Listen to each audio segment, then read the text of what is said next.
আছে, মনে আসেনি কথা? হইল কি দেখাইতেছে এখন, কি শোনাইতেছে এখন, মনে আছে? কয় কথা ছিল কি মাঝখানে?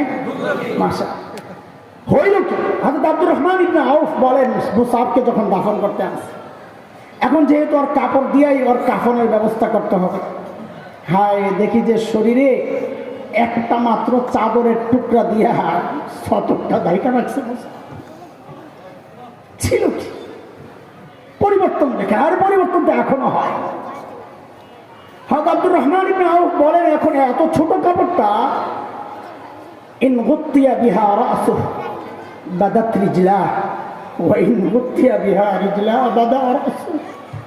বলে ওই কাপড়টা দিয়া মুসাবের মাথাটা ঢাকতে গেলে টান পইরা পাও খালি হয়ে যায়, আবার টান দিয়ে পাওটা ঢাকতে গেলে মাথা খালি হয়ে যায়। দৌড়ে গেছে নবীর কাছে।